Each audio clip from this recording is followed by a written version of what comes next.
Gene Key 46, y'all. The shadow of seriousness gives way to the gift of delight that brings us to the city of ecstasy. Let's fucking go.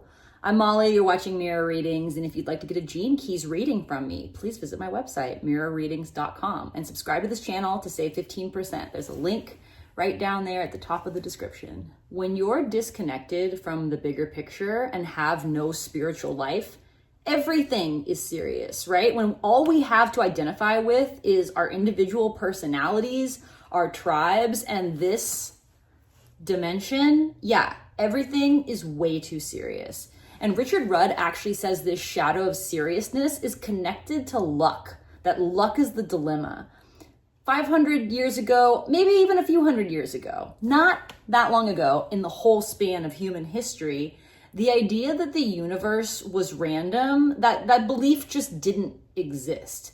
Everyone understood that if you were experiencing, good fortune, that had to do with the evolution of your soul and pleasing the beings and or the creator outside of the world of form. Like historically, the whole concept of luck was rooted in this idea of us being divine beings that are immersed in matter.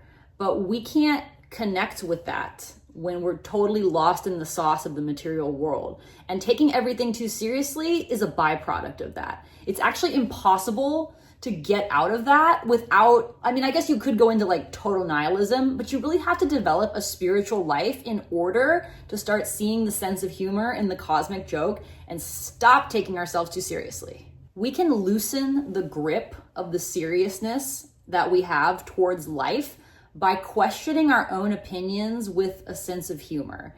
And this can feel like awkward and like we're kind of bullshitting ourselves at first, but for real, like anytime we have a strong feeling about anything, just being able to do the thought exercise of talking back to that thought with a sense of humor, we're already headed towards that gift of delight. And the more positive experiences we can accumulate, the more delight that we can experience, even if we're still in the pattern of taking ourselves and our lives too seriously, we start to loosen the grip that seriousness has. And the more we laugh, the easier we get free. By the way, those of us who are on a spiritual path are the most at risk of taking ourselves too seriously, believe it or not, because we can develop these ego complexes about being holier than thou or more knowledgeable than thou or whatever. All right, if it involves the word thou, it's too serious. Let's just make that a blanket rule.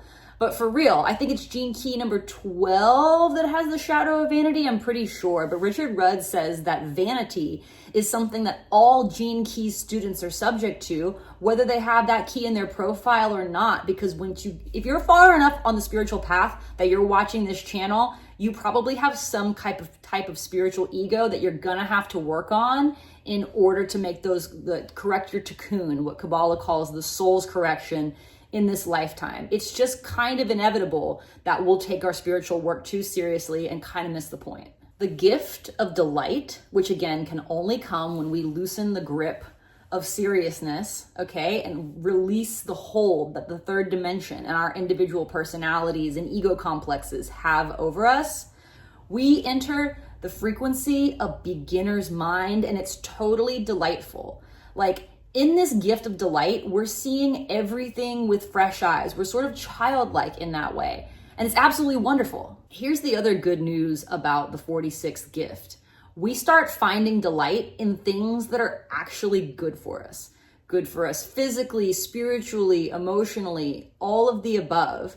And that takes us away from the fleeting addictions that we often use to escape, but then if we're not careful, they'll get a grip on us and then we'll have to be pulled into seriousness around them. They stop being an escape and start being a prison, right? Delight brings us in resonance with what we love, what's fun, what makes us happy and connected to others, and also what's healthy. When this gift of delight stabilizes in someone, they become a magnet in their community. They draw people to them who need their own seriousness transmuted and are able to radiate that delight outwards. These are people who bring good fortune and a light touch to every interaction that they have. And that's what it's all about. Like This gift can't necessarily be communicated in words, but you know the feeling of being around someone who's in delight, who just radiates positivity and just seems to like have good luck all the time and sort of bring that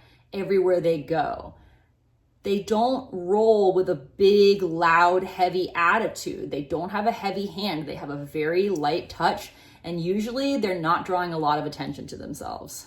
The 46th gift is also fluent in the language of emotion. You can bring someone who's stabilized in this gift of delight any heavy emotion that you're carrying because they're able to just transmute it. Like, they're not carrying their emotions in a heavy way, so nothing feels weighty to them, right? They're able to bring that light touch. So emotional literacy is a great feature and like a very prominent feature of this 46th gift. And once you're in that frequency of delight, where even like a really negative, difficult emotion can't knock you out of that frequency, you're already on your way to the city of ecstasy. When you compare the gene keys to the Kabbalistic calendar, which it's my understanding that the dates that the gene keys fall on is heavily influenced by the Kabbalah calendar, you'll see that this gene key falls right at Rosh Hashanah. And during Rosh Hashanah, if we've learned our lessons this year and fully shown up in our lives and for the ones that we love, we start downloading more of our oversoul.